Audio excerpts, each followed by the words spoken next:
Hey guys, welcome to Legally on America's Friday Night Live NFL edition. I'm gonna wait for everybody to kind of roll into the room, try to monitor you guys on my phone tonight. Got my iPad over here that's getting you guys kind of geared up and bringing you in the room. Uh, my apologies if the audio is not that great, but I got the AC blaring right now. We're getting really close to summertime here in Louisiana, and there's nothing nice about it. So yeah, it's gonna be it's, it's it's gonna be a little. I'm gonna have to talk at a decent level tonight. Let's see here. Let me pull up my live stream so I can see you guys, comments and whatnot. First one in the room is wheeled and well armed. Hello, what's going on, man? Big Mo's in here. Brent, what's going on, Brent? Brent, I drove by the range today, and man, the carpenter bees are wreaking havoc on that place right now. They're going to town. They're everywhere. They're as bad as I've ever seen them out there. So yeah, it's let's see that. I know y'all probably hadn't been going out there because of the Corona Chinese flu. So grass is not bad. I don't know if you've had a chance to drive out there. It's not the grass really isn't that bad, but yeah, it's carpenter bees are amazing out there. How many of them there are? Let's see, guys. Richard Portella, good to see you, my friend. Stacy Brubaker, hi, what's going on? Mike C, good evening to you as well, sir. Mr. FNH, what's going on, man? Mike Romero, good evening, fellow South Louisiana. Oh, yeah, cool, another homeboy in here. V8 Mo 50, what's going on? Ali Amadi, what's happening, man? Brad Oldenburg, Daniel Waters, good to see you. Monty McKinney Jr. Richard, I cannot turn my microphone up. The reason why that's hard to hear is because I have my AC is blasting away. It's don't I think my microphone here. Excuse me, microphone. My it's not bad. I thought my temperature was a lot worse than that in here because it's a little warm in here. It's 82 degrees right now in my gun room. I don't keep the temperature too low. I don't want like condensation or anything like that. I usually try to stick between 80 and 84 degrees. That's like a good temperature in here where there's no risk of anything sweating. It's not so hot it doesn't mess anything up, wood or whatever. So that's typically what I do. I'm trying to see my humidity. Yeah, my humidity is low. I have my humidity down as low as 41% right now. So, I mean, you're going to have some. I don't ever want to have zero humidity because then when I open the door and all that, it kind of messes things up. So that's what my humidity is, 41% and 82 degree temperature. So it's a little warm in here is my point. And to take this room while the sun's still out, which it is, and to go from 82 degrees down to about 75 or so where it's a little more comfortable, it takes a little while, again, while the sun's out. Now, once the sun goes down, it'll cool right off. By the way, speaking of air conditioning, I'm going to have a whole lot more manageable AC unit in this room. This room is about 300 and something square feet. So I'm actually getting a split unit put in here. The way my gun room is built in here, I have my attic. If I can show you like from the side here, like say my house. Of course I have a pen here that doesn't write. Go figure. Let me grab another pen real quick and I'll show you what I'm talking about.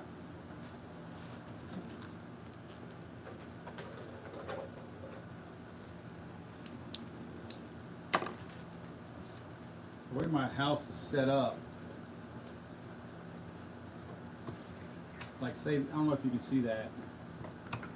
That's kind of how my house is, and the room that I'm in, it's a bonus room above my house. I say above my house, it's in my attic. So this is like my bonus room right here. So as you can see, I have all this space around here, here, and here, where it gets really hot. So one whole side, the sun is coming against it like this. Just right now, the west sun is just beating down on it, like in this direction right now. So that whole side is extremely hot. I would say my attic right now is probably about 120 degrees. So it's a little bit difficult. Now, I'm insulated and everything in here, but it's fighting kind of a losing battle. So did he go? That's Grant Delpit, by the way. That's one of the LSU boys that we were expecting to go. I don't know that anybody expected Grant Delpit to go in the first round from LSU, but second round for sure he should go. Anyway, guys, that's why the noise is what it is. That's why I'm talking a little loud. And I'm going to have the NFL draft on, so anytime there's something that comes on here that we need to refer to, I'll try to look over at it. And if you guys notice something that we need to look at too, we'll look at it as well. I want to go through this again real quick with you guys. Kurt B's in from Colorado. Good to see you guys. Let's see. Weekend Warrior. Good to see you, my friend. Maul Kelly 2. Glenn Betts. Kay Bushmeyer. Let's see. Rodney Wesley. James Pellerin. What's going on from Connecticut? Good to see you from Connecticut. And you guys have some crazy wicked laws out there on gun laws. Delwyn Ferguson, good to see you, my friend, from DeRidder, another Louisiana guy here. Glockster 68 from Belton, Missouri. Daniel Waters, AC Blasting. Cassidy Phillips from Moss Bluff, another Louisiana person. Brad C, good to see you, my friend. Green Lizard from Pennsylvania. 1912 Ogden from Pennsylvania as well. And I will try to dip in here and get you guys as you come into the room. I'm just going real quick. Okay, I think I'm kind of sort of caught up. Billy Canis, I believe, or Canis is in the room. Thai Dominic, Jonathan Borley, Frank James, Don Kopp, MJ from Tennessee. Anyway, trying to catch all you guys as you come in. I do appreciate you all coming in here. I know it's a lot to type, but if you're trying to address me, I would appreciate it. Or not, I'm not trying to sound like all pompous and everything, but if you could put like at Legally Armed America, what it'll do is it'll surround your comment. See if you can see it in orange. See how that's kind of in orange right there? It just makes it easier for me to spot it and pick it up while we're going, while I'm talking here. So, I mean, if you'll do that, that'll save me it'll pop up knowing that you're addressing me. Because I know that you guys are talking amongst each other, so instead of me thinking that something's being addressed to me, when I see it highlighted in orange like that, I try to pick up on it. Again, I try to leave this off to the side over here where I can kind of see what's going on. A lot of stuff going on, right? The whole coronavirus thing, drink them if you got them. I just cracked open a nice cold one before I got in here. I don't care what anybody says. I drink beer whenever I hang out and when I'm relaxing. I don't care what anybody thinks. I respect everybody's opinion. You do what you do. I do what I do. There are no loaded guns in my room. I have a pretty strict policy on that. There's a long story behind that. Maybe one day I'll go over it. Not one of these guns in this entire room is loaded. I have 2 red bins on the wall over here, right next to the door when you walk in. Those 2 red bins are where loaded magazines go.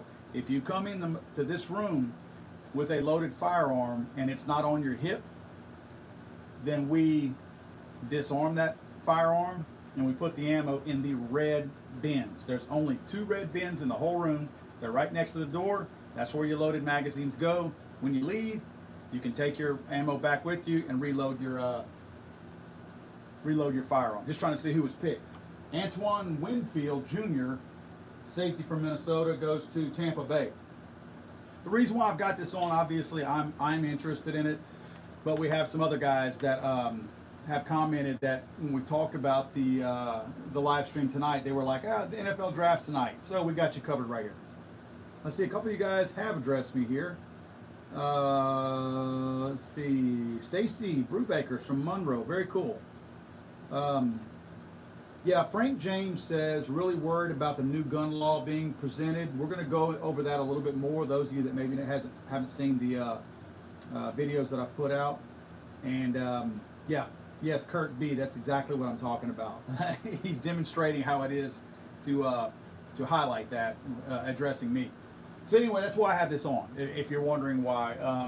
Kind of doing some new stuff up here in the studio. Now that I'm going to have my unit, I've got a split unit going in up here. I'm actually going to probably put some radiant barrier on the outside of the room a little bit. It's like totally insulated with some good insulation, and it's got styrofoam around it also. But in talking to my AC guy, he said everybody, like my house is 16 years old. I built it 16 years ago. Now they put that radiant barrier, which is, just to show you that I'm doing it,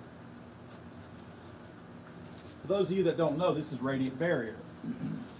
This stuff right here, you run it between your rafters.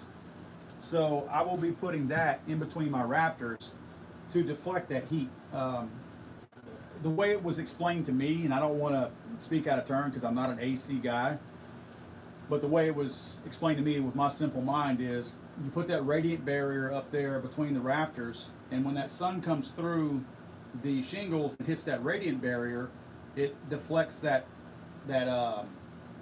heat. So if you have your radiant barrier right here and the sun's coming in right here, well, if behind that radiant barrier I have insulation, what was happening before is if there was no radiant barrier, that heat would come through and it would heat that insulation up. Next thing you know, the insulation is 140, 150 degrees. So it's not really stopping anything. It might be slowing the heat down, but it's not stopping it. When you put that radiant barrier there, that radiant barrier, it stops that heat from being able to penetrate it and go into the insulation. So the insulation doesn't get as hot, therefore the whole attic doesn't get as hot. So I'm going to be lining everything around this whole room, this whole gun room up here with radiant barrier as well, and doing some additional things with insulation. So my point to all that is I'm going to be doing a lot more things up here in my gun room because it just gets too unbearable. I mean, to walk up here for one thing is you're walking through 140 to 150 degree heat in the middle of our summer. Well, at least it would be nice if I walk in here. I'll probably bump my AC down and keep it at about 77, 76-ish. I don't want it cold in here, but I want it a really, really comfortable temperature, and I'll spend more time up here. So I'm kind of arranging some things. Probably going to put a few more monitors in here, so when I do, say, our Friday night live stream, that way I'll have, say, like news channels on, or whatever, you know what I mean? Or I can show, if I'm looking for a particular clip from video, I can actually show it on my television now. So this doesn't seem like it, but it's a pretty big screen TV. It's like sitting way back over here. I say way back over here. It's behind me. So, it's decent size. I'll probably have a couple of these up here. And anyway, just some new stuff that I'm trying to do this year. It looks like more and more people are probably going to be spending more of their time at home. We can go into that in a minute. I've got my own theory and my own thoughts on that. I'm going to try not to get too deep in the weeds on that kind of stuff. Again, going back and looking at some of your comments here. So forgive me if I do that. If you see me doing this, I'm just looking at your comments because some of you guys have highlighted this.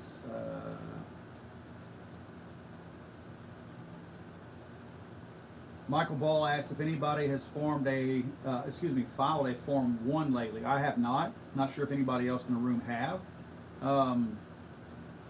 Let's see. Yeah, a couple of you have commented on my Get Home bag. Well, I tell you what, you talk about light a fire when you put a video out there that not everybody agrees with. My Get Home bag, I thought I made it clear in the video, but my Get Home bag is my Get Home bag. Nowhere in my Get Home bag video do I try to tell somebody this is what you need, because everybody's Get Home bag should be different. No one should do everything that somebody else does. The reason why I say that is because, one, we all live in different neighborhoods, right? We all take different routes back and forth to work, wherever we work, whatever we do. Some of you may drive through rural areas. You might drive 25, 30 miles to get from your office or your work site to your house. My drive, guys, my drive, I've got a cake drive. My drive to my office is probably, well, my phone tells me in the morning, I'm 9 minutes from my office.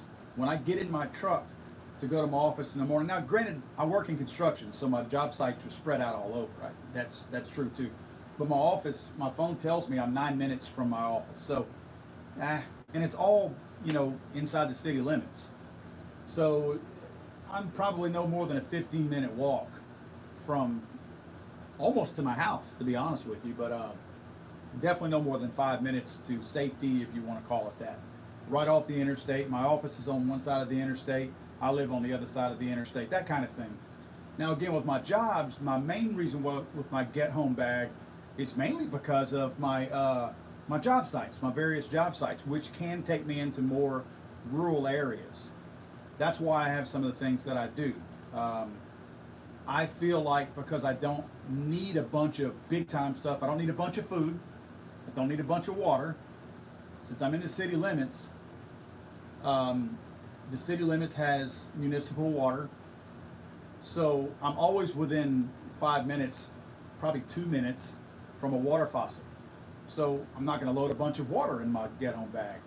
I do have one bottle of water in case I'm out one of my more rural locations, which is still only about 20 to 25 minutes driving from my home, which probably puts me maybe 10 or 15 minutes from civilization. I'm very rarely, last year I had one job that was kind of out in the middle of nowhere, but even though it was rural, I was probably, if I had to guess, still 15, 20 minutes, maybe half hour tops from either the interstate or a convenience store or something like that. So you see what I mean? My Get Home bag doesn't need to be filled with bottles of water and granola bars and nutritional things.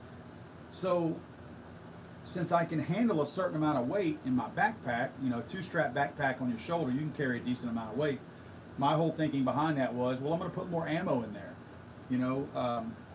I'll carry some sort of a PCC, like a pistol caliber carbine or an AR pistol or something like that in my vehicle. So I carry ammo for that. I carry ammo for my sidearm, and I carry an additional gun in case something happens to my carry gun.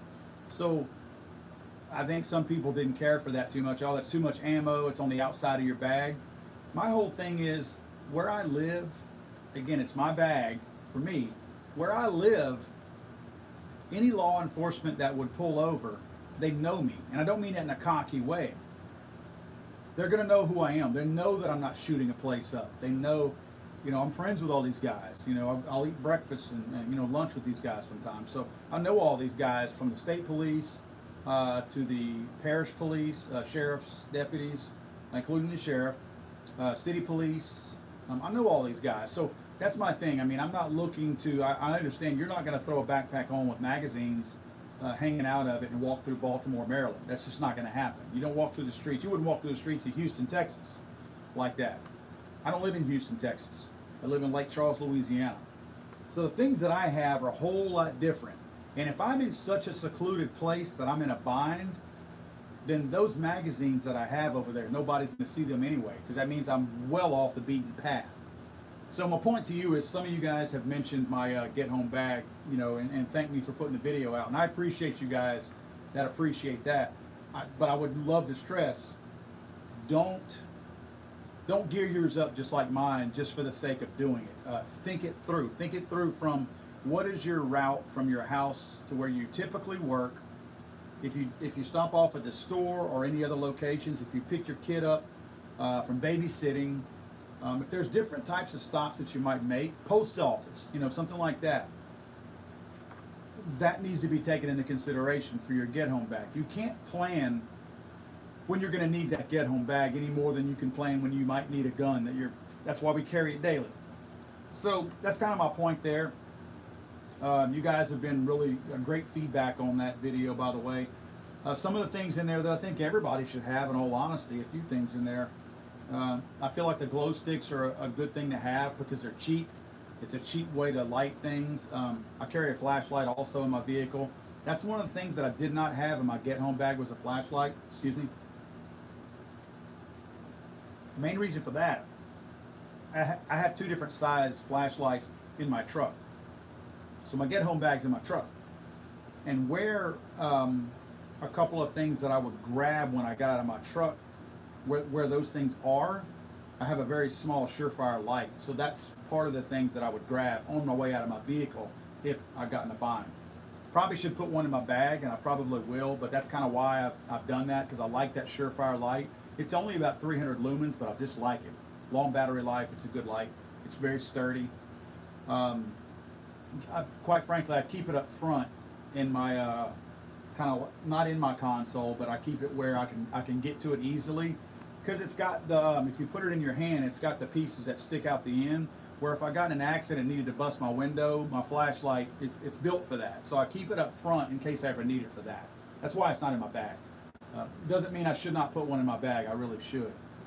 But anyway, a couple of things I want to kind of talk about. I really want to talk about a lot of this coronavirus. I guess you could. I don't want to title it the wrong thing. Let's just call it the stay-at-home order. People are calling it a lockdown. People are calling it quarantine. It's actually not those things. Now, I'm speaking of the majority of the country right now. I'm not speaking of like Michigan, where you guys have a wacko governor. I don't know what this lady's thinking. She's thinking vice president or bust, because if she doesn't get the nomination, which I don't think she is, to be vice president for Joe Biden, she's not going to get anything, because she's going to get voted out. The people of Michigan do not like her. So she's going to get voted out one way or the other. So she's kind of putting all of her eggs in one basket. But if you live in one of the other states that just have what we call stay-at-home orders, I want to make it really, really clear.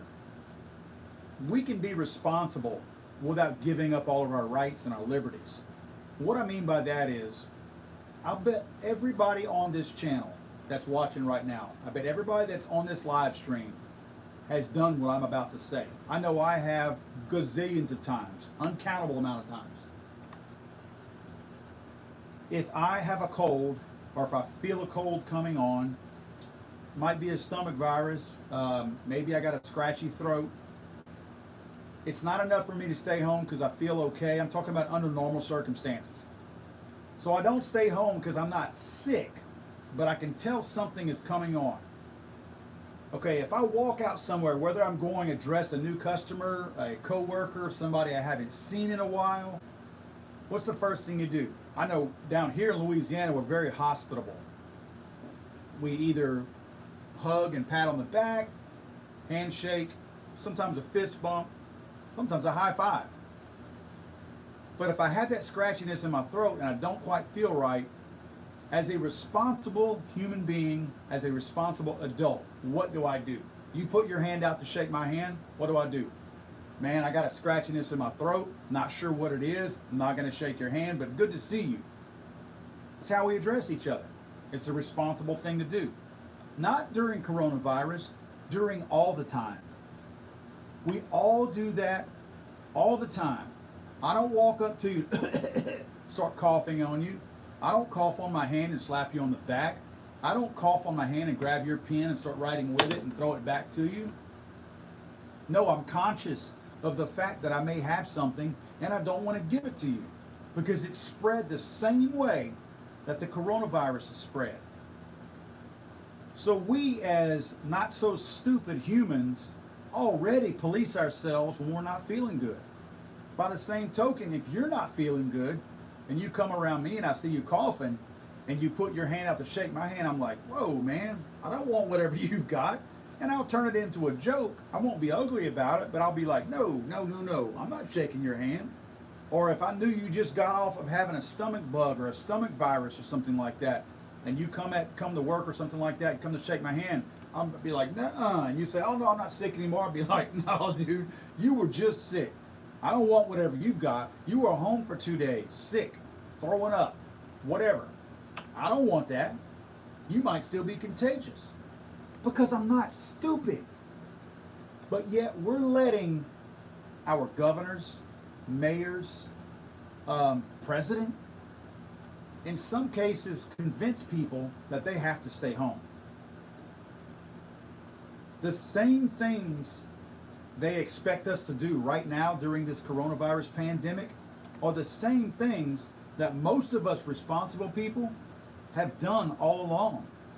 So the way I look at it, nothing in my life changes because I'm still keeping my distance from you.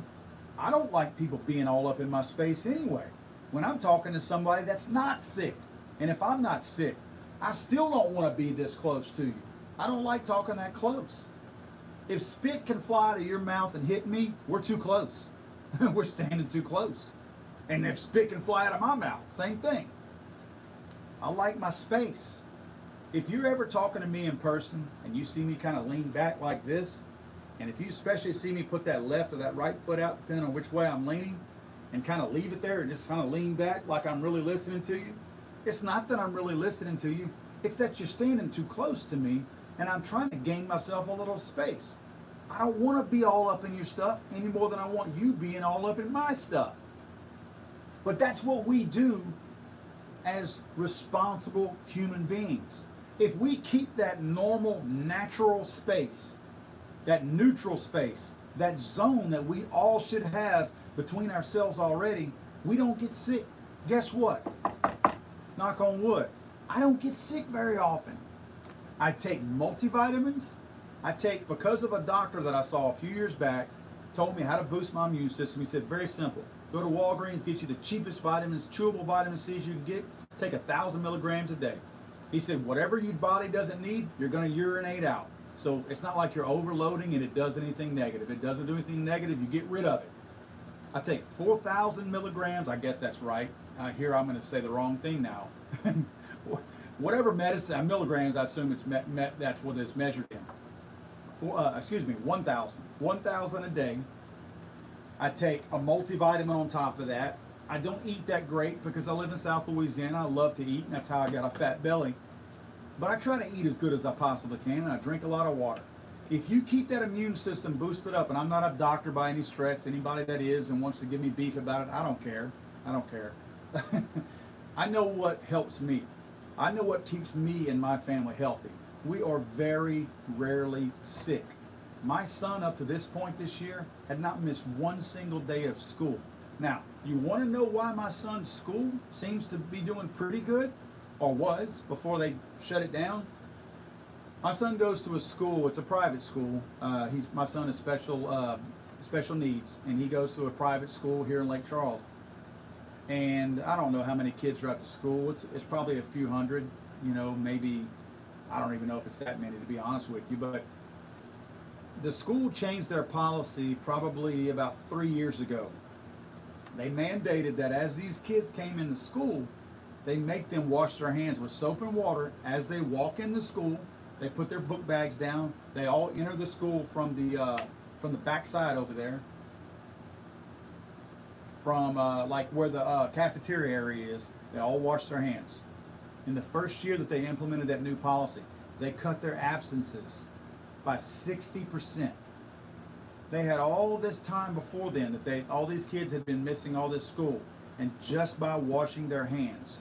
Now it takes the whole group, because the janitors have to keep the school clean at that point.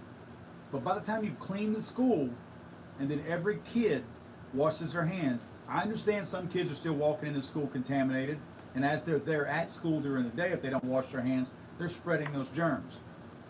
But what you're doing is you're taking out the contamination of all your family members when you walk in that door if you're not already sick, because you're washing your hands.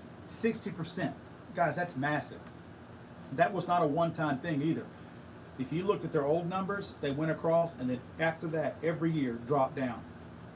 Maintain that same low level. Just washing your hands. And these are kids. They don't even wash their hands good, and they still knock that by 60%. Just wash your hands. If we keep our distance, wash our hands, and when we touch things, I always keep a little bit of hand sanitizer in my truck. I'm using it a little bit more lately, I don't mind telling you. But if we just do those simple basic things, I don't need the governor of my state telling me that I got to stay home in my house. Your logic is flawed whenever you tell me that. Because you're telling me, from my own safety, I should stay home in my house and just be around my family members who might be contaminated, but yet you're telling criminals and prisoners that you're letting them out for their safety. So I need to stay locked up for my safety, but they need to be let out for their safety. I know my home is not necessarily like a prison, so that's not comparing apples and apples. I get that. We're comparing apples and oranges. But why would you let a group of people, if one or two people in a prison system are contaminated, you don't think, because of the close proximity of what they are, that once a handful of those guys get contaminated, that it doesn't take a matter of days, maybe even hours, as fast as this thing is supposed to spread and be contagious, that you haven't contaminated that entire prison. Now you let them all out, and all those prisoners are contaminating everybody else. You're letting people out who don't have jobs, they don't have a means of income, they probably don't even have family in that particular area, they certainly don't have a place to stay because you're providing them their three hots and a cot. So they're going to mingle and go out there in the public. So you're telling me that makes as much sense, letting them out, as trying to force me to stay home where only 3 people live in this house. The logic has been flawed from the beginning. They've lied to us, and guys, you know me, all of you guys know me, I'm more of a Second Amendment supporter than anything, but I'm also not a freaking idiot. I've watched them lie to us time and time again. You guys remember a month ago? Do you remember a month ago whenever they were telling us not to wear a mask? I know every one of you probably knows what I'm talking about. A month ago, they told America, don't wear a mask unless you're infected. If you're infected, put a mask on and it protects everybody else. But they said, if you have a mask, you go buy a mask, and if you're not infected, oh, it doesn't protect you from the person who's infected. Those things are useless. They don't protect you from anyone else that's infected. You know what my first inclination was? Because I had bought some masks before all this went down. I got my hands on the N95 and I got some of the N99 masks. That's the bigger masks that have the filters on them. I had bought them back in probably late February when all this stuff was kind of being talked about. I was like, you know what? You never know. The reason why I knew they were lying to me whenever they said the mask doesn't protect you if you're not infected, you need to put a mask on if you're infected to protect everybody else. You know why I knew they were lying? Why do doctors and nurses put masks on? Are they infected? Are they trying to protect me? No, they're not. They're trying to protect themselves from getting infected from you. So if a doctor and a nurse are putting masks on to protect themselves, why are you telling me that it's a waste of time and money and effort for me to buy a mask and to put it on? I know why. I get why. You're telling me that because you think I'm stupid, because you don't want me and everybody else in the United States depleting the portion of masks that are currently available so that healthcare can use them, because it does protect the non-infected from the infected. I know that's why you're telling me that, but you don't have to lie to me about it. You don't have to tell me that masks are useless if you're not infected, that it doesn't protect you from the infected, because I'm not stupid. I get why you're telling me that. I know why you're lying to me, but don't lie to me. Just tell me if you don't absolutely need one, don't buy one. I'm a big boy. I can take that. But when you lie to me like that, then I think everything else you're telling me is a freaking lie too. So that's where I've had kind of a burr in my butt for the whole time this has been going on, because I feel like we've been lied to from the very, very beginning. All of these projections that they've got, all lies. And I shouldn't say that because I don't think they purposely lied with the inflated numbers. They were just way off, way wrong. So I just feel like this is a good exercise for us not to believe the federal government. The federal government can't do anything right. The federal government puts out a payroll protection plan for small business owners to be able to make it through all of this. And in there they include either, I don't think it's billions, but for sure millions of dollars for the post office. They include $25 million for Congress. Now, I mistakenly said in one of my videos that that was for raises for Congress. It's not specific that it's for raises, so I was wrong about that. It's still $25 million for Congress. Somebody told me that, and somebody that would know, somebody that is tied to Washington, D.C., told me it's worse than that. He was like, I'd rather it be for pay raises for Congress. See, you know what it is? They figure their staff and everybody who hasn't gone home, or if they have gone home, they're still going to the phones, to the local office and manning the phones. That's for takeout food. That's for lodging. That's for various travel that they feel like additional expenses that they're going to incur. All that stuff's already paid for. They didn't need $25 million more for that. Congress is not incurring any new costs. In fact, truth be told, Congress is spending less money right now because they're at home. Now, I say that they should be spending less money because they're at home. But we gave them $25 million, so they're spending that. So we actually gave them the green light to spend $25 million more than what they needed because they should be spending less right now. You know why? Congress, are you listening? You told me to stay home. You should be staying home.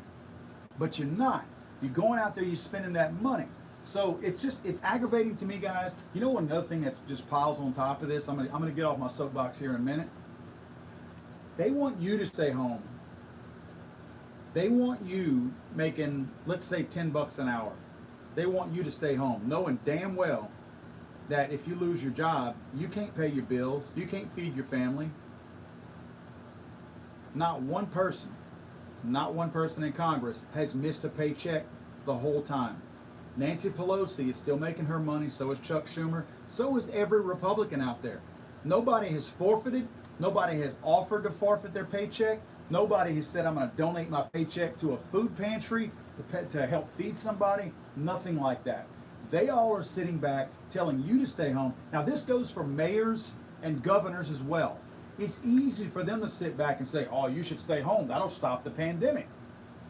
Meanwhile, the economy tanks. They're still getting a full paycheck. They're sitting on their fat butts at home. We're over here struggling, trying to feed our families and pay our light bill. Guess what? You know all this forgiveness that we keep talking about? It ain't forgiven. For us, stuff like that's not forgiven. For example, let's say I'm just going to use this number for the sake of an argument. Let's say I'm paying $1,000 a month right now for my rent, and I'm not. I pay a mortgage. I pay on my house, but we're just for the sake of argument. Let's say I'm spending $1,000 a month right now on rent. If my landlord is nice enough to defer my rent because they know I'm in a bind right now, they're not telling me I never owe them that rent. They're simply postponing that payment. Once we get to a point where everything's free and clear and things are back to normal, somebody's going to expect that payment. And if you don't pay it, guess what? Then you're going to get evicted. So everybody's sitting back now blowing all their stimulus money that they got, thinking, yeah, I got free money. No, that money is meant to pay those bills. Your landlord, you should be still writing that same check to them. But on top of that, this is the thing that blows my mind more than anything, guys. Here in the state of Louisiana, I think a person is eligible for up to $267 a week in unemployment. That's the max you can make in the state of Louisiana. I know other states are way higher than that. But in the state of Louisiana, $267 a week is your max unemployment check that you can make. Okay, two things. One, the guy who already wasn't working when coronavirus pandemic hit. Now Congress approves an additional $600 a week, more than twice what they were already making a week. So now, in the state of Louisiana, you go from making $267 a week to making $867 a week. Tell me where the incentive is to go back to work. I've heard people propose that this unemployment ought to last up to a year. Do you realize what that's going to do to destroy the economy? if no one can hire anybody, I can't hire anybody. I'm trying to hire employees right now. I can't hire anybody when somebody can go out and make $867 a week. I'm not paying my top guy, who is worth way more than any other employee that anybody might have out there. He's not taking on $867 a week. That's a lot of money. That's a lot of money. So now they're paying that to people. Those people are going to ride that until they can't ride it anymore.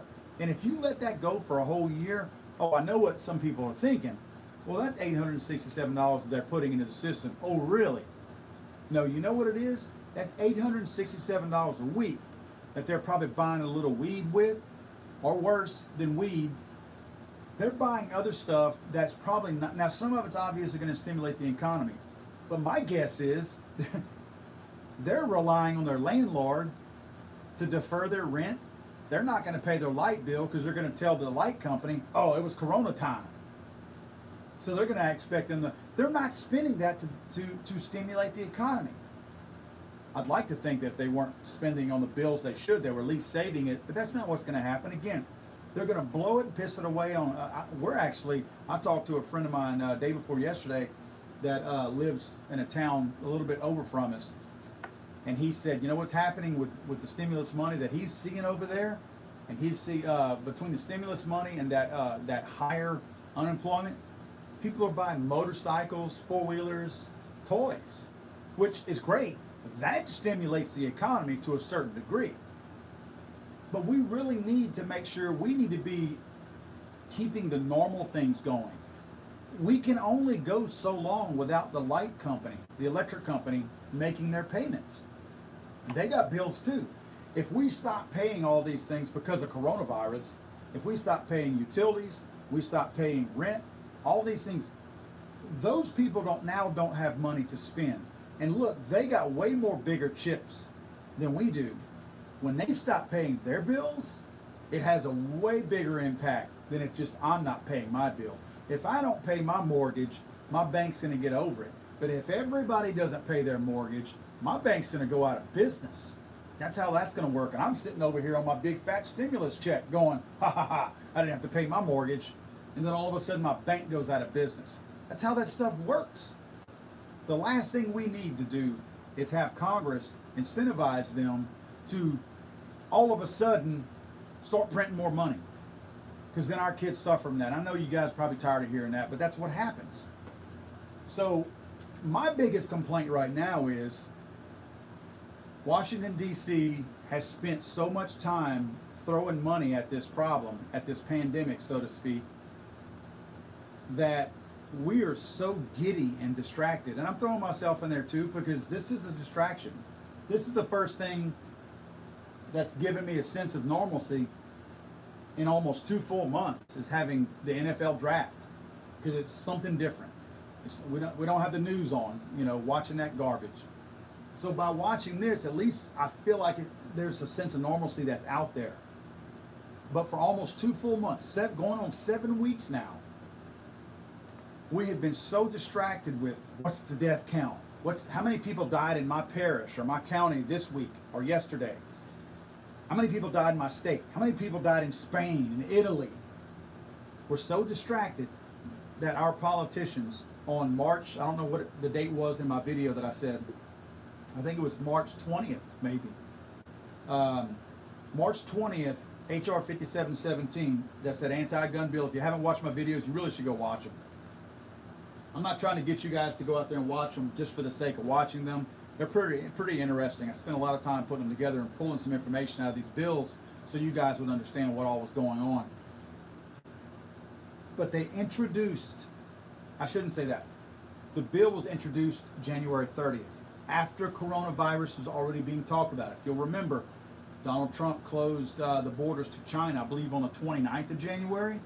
So the day after that, old wacky, stupid, Guam's gonna flip over Hank Johnson from Georgia introduces HR 5717. Now, as I state in my video and many other times, we all know Hank Johnson is too stupid to not only write his name in cursive, but we know darn well Hank Johnson did not pen HR 5717. HR 5717 has a whole bunch of other bills that have already been talked about that somebody copied and pasted, and they sent it to old stupid Hank and asked Hank to put an X on the paper so they could say that he authored the bill. Hank couldn't author his signature on his own check. He can't endorse his own checks, probably without misspelling it. So make no mistake, I'm not stupid enough to believe that old stupid Hank Johnson had anything to do with H.R. 5717 other than going, yep, I'm in. That's about the extent of his input in H.R. 5717. The man is really a stupid man.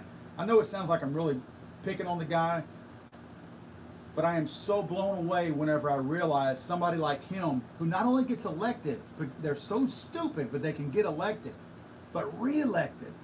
You know, you would think people would want somebody with a little bit of intelligence to represent them because they're representing them. So anyway, Hank and his crew, well, I should say Hank's handlers, they put H.R. 5717 out with about 14 or 15 co-sponsors, all of the Democratic Party. I'm not making this a party thing. You guys know that I feel like the Republican Party is just as corrupt as the Democrat Party. But in this case, it's only Democrats who are co-sponsoring this bill. There's not been one Republican jump in and co-sponsor this bill yet. So I'm not making it a party thing. They made it a party thing. It's all Democrats. They felt like this was a good time to put this bill forth. Okay, let's see. We got record unemployment because people are being told to stay home. We've got people who are genuinely scared and fear for their lives. Okay, we've got our economy is tanking. We've got oil companies, which whether you like them or not, the business of oil props up a very good bit, a very big chunk of the American economy. We've got them tanking, selling oil at $1 a barrel or negative. We've got all this stuff going on. We've got China lying about things, and they already control our economy anyway from the money that we borrow from them. And during all of this whole massive flood, going through February and then into March when it got really crazy, where they really started telling everybody to stay home. 2 or 3 weeks into March, we got this group of Democrats that try to move this bill into another committee in Congress so that they can look into it and potentially vote on it to push it on to the Senate. All while we have record unemployment, all while we are writing all these checks and giving them to businesses, to employ, citizens of the United States, to get them drunk with money so they go do stupid stuff and they're not paying attention. They're thinking, oh, my government loves me. Look at all the money they gave me. My government just absolutely loves me.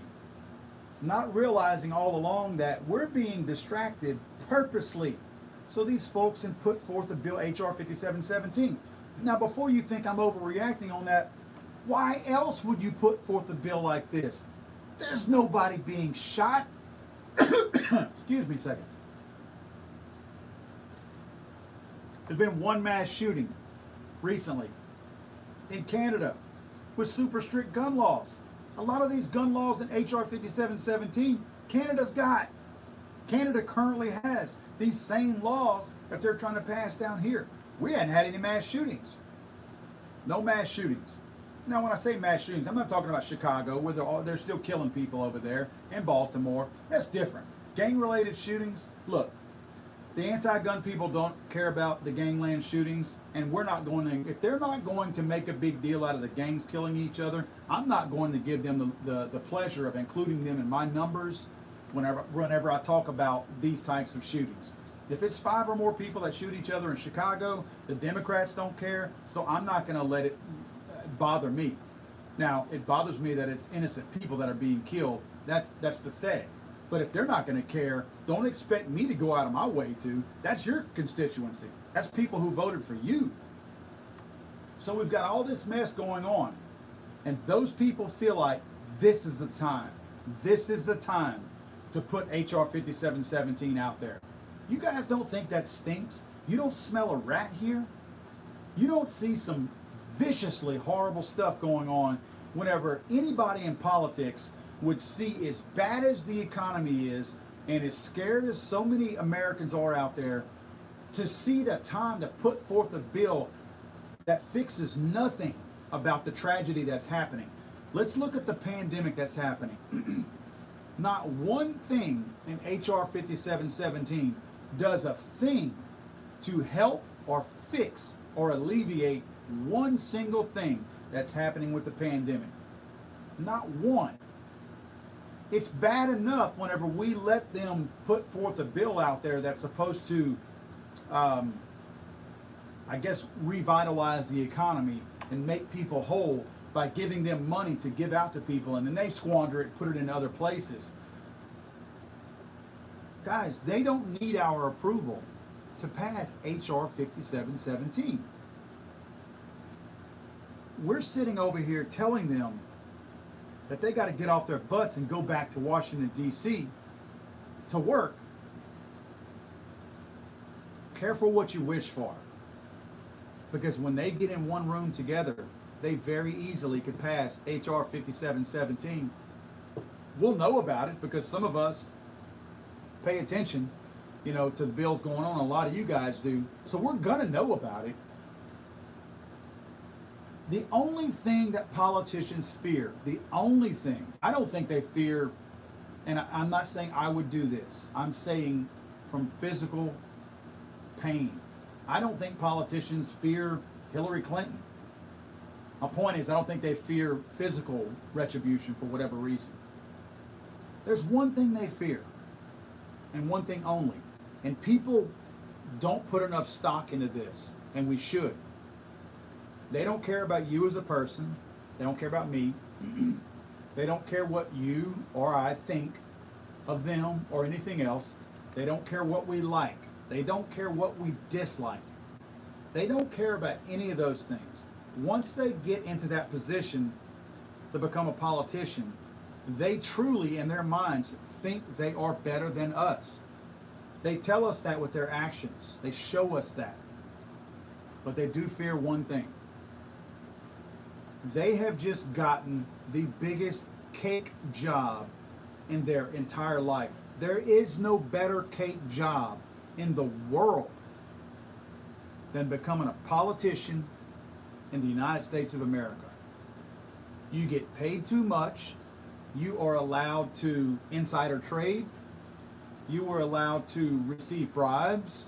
This is all legal. It's called lobbying. You're allowed to receive lobbying, which is a bribe.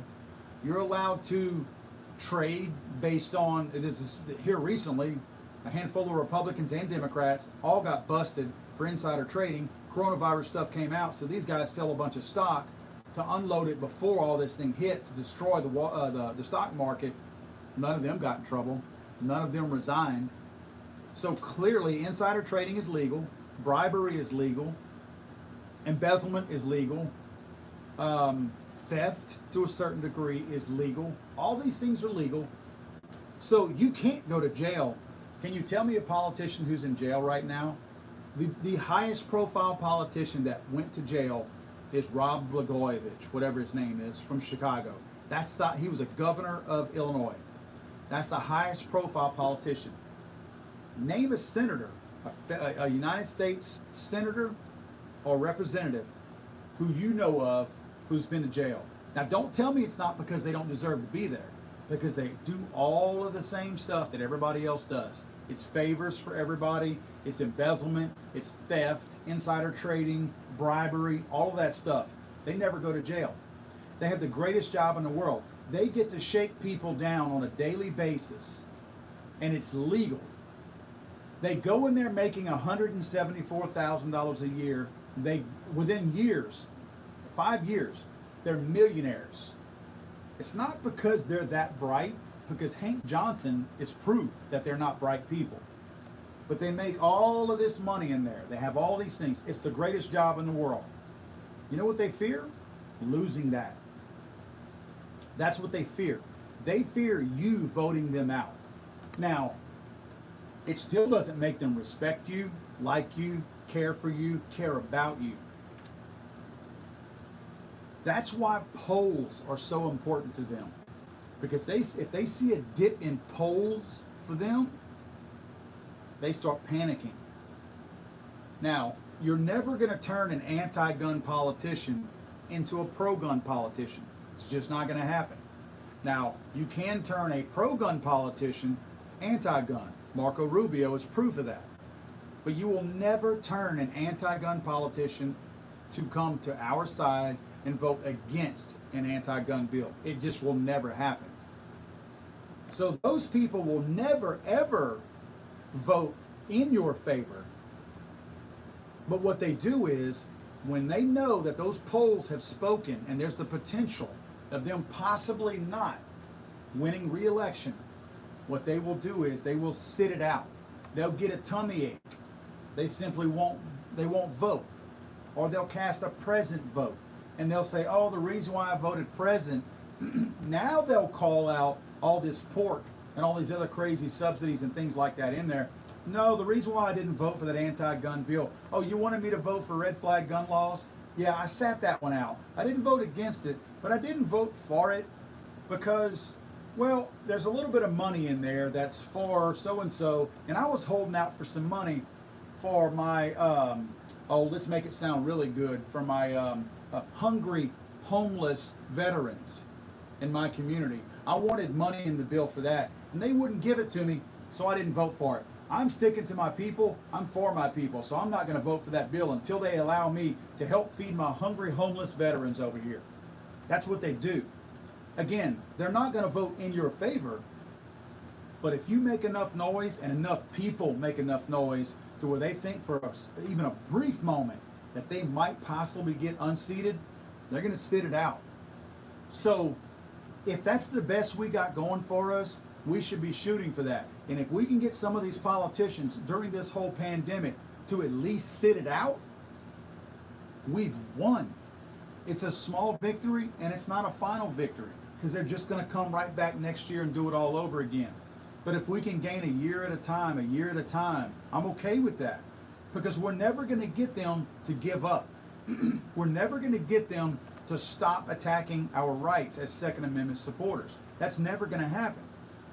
They have too many Karens in their organizations and in their constituency that they're never going to give up on that. They're always going to hear that yap, yap, yap, yap, yap in their ear. They're always going to hear that.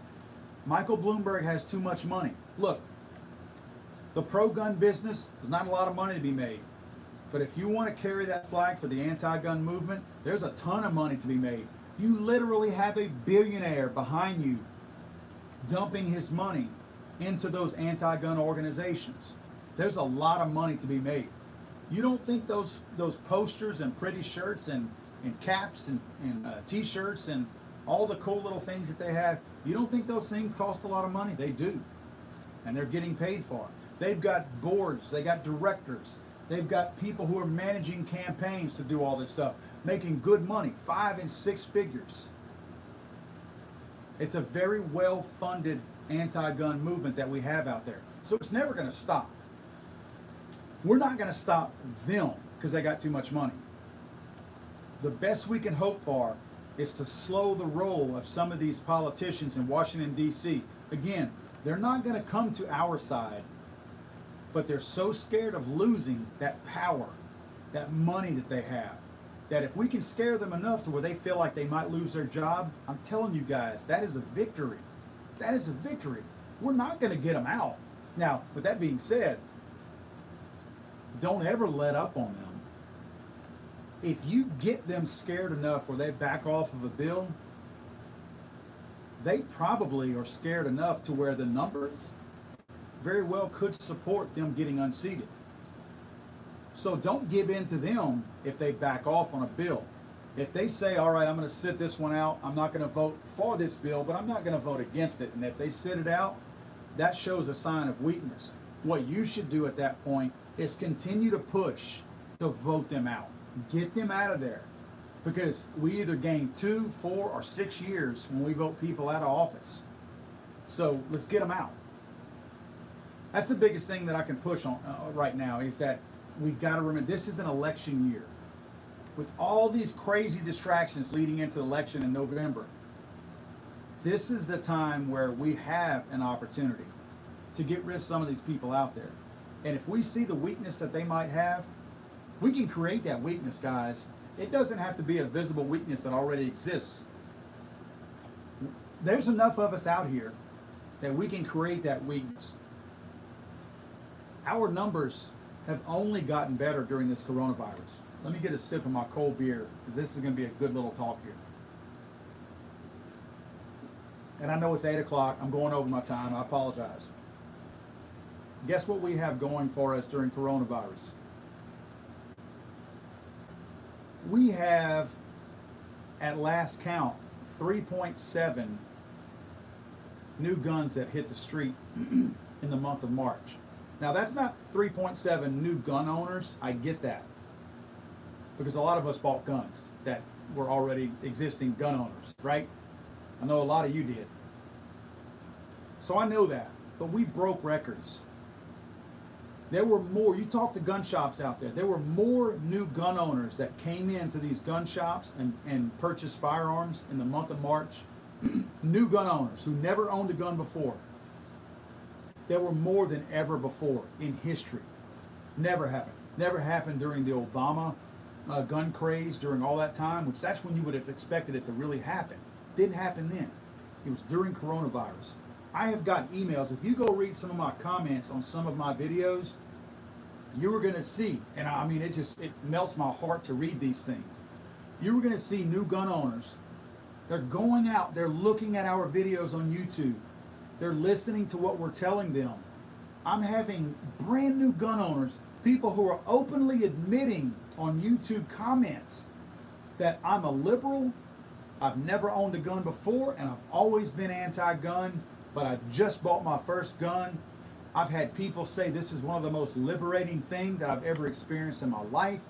You know, the cool thing is, and I mean, I'm not openly expressing my love for liberals. I have liberal friends and I love them to death. But overall, me and liberals don't share the same ideology, so we're just not naturally friends. But any liberal that comes to me and tells me I was always anti-gun, I bought my first gun, I want to be safe with it, I want to protect my family with it, I want to protect myself with it. Now I see why you guys are so adamant about protecting the Second Amendment. Guys, that hits me right here. It hits me right here. Because I'm like, they get it now. They finally saw the real, actual need. They recognize what we have recognized all along, that we have the right to protect ourselves. And actually, it's a responsibility to protect ourselves. It's not just a right. Law enforcement is not there to protect us. And I'm not dogging law enforcement. I have tons of law enforcement friends. Some of my better friends and family are law enforcement.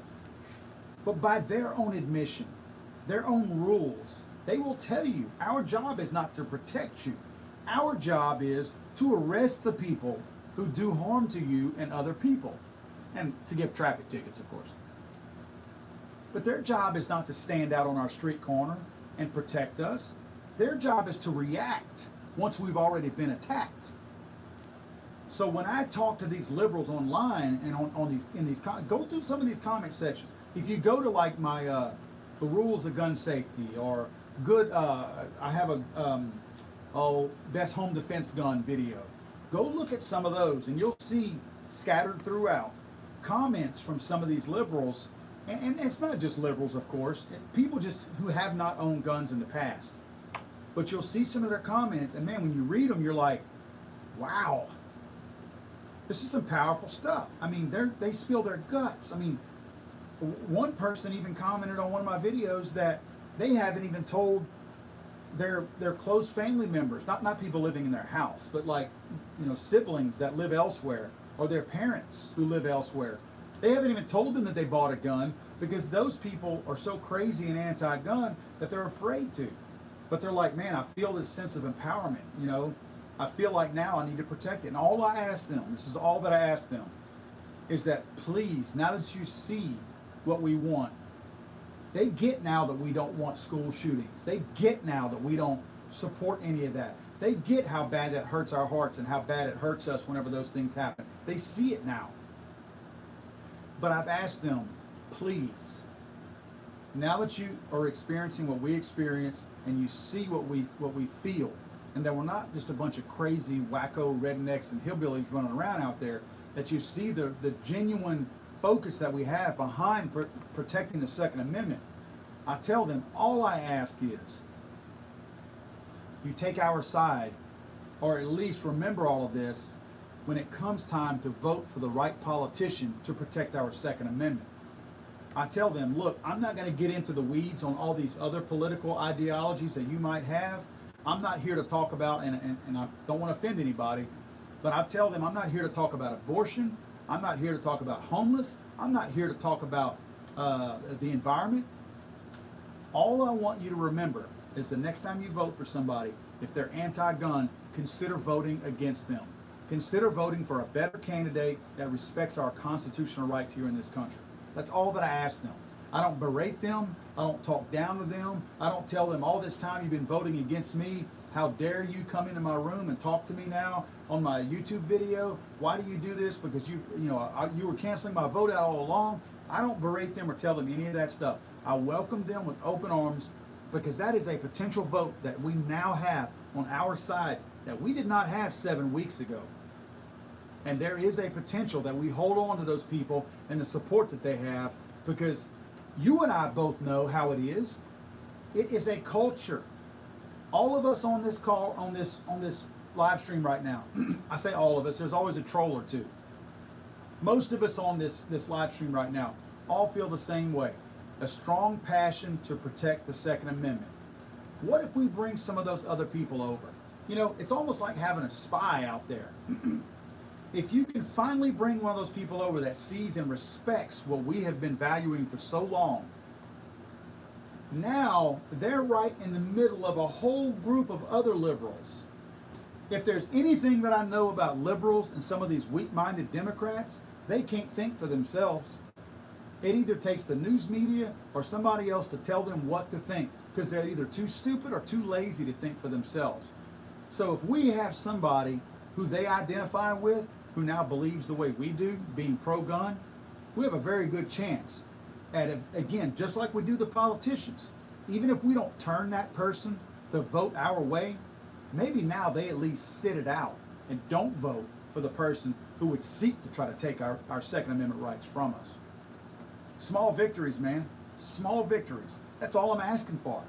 If we got to eat the elephant one spoonful at a time, let's eat him one spoon at a time. I'm okay with that. Guys, I'm going to bail. I'm going to get out of here. I'm going to go watch the rest of this. I'm going to drink me a couple more beers. Hope you guys being safe. Please be safe out there. I pray for you guys. I pray for your families. And I really do. I genuinely do. I don't just say that. You know, I pray for, hey, people and friends of mine that are out there that follow Legally on America. Please watch out for their families. You know, please take care of them. I hope their children, their older people who might be more susceptible to this virus, I hope they're all okay. I hope financially everybody's chugging along and doing okay. You know, hey, I don't look down on you if you needed the stimulus check or if you needed the additional unemployment dollars. Please don't take my talk earlier as me taking jabs at you. No, look, this is the way I look at it, guys.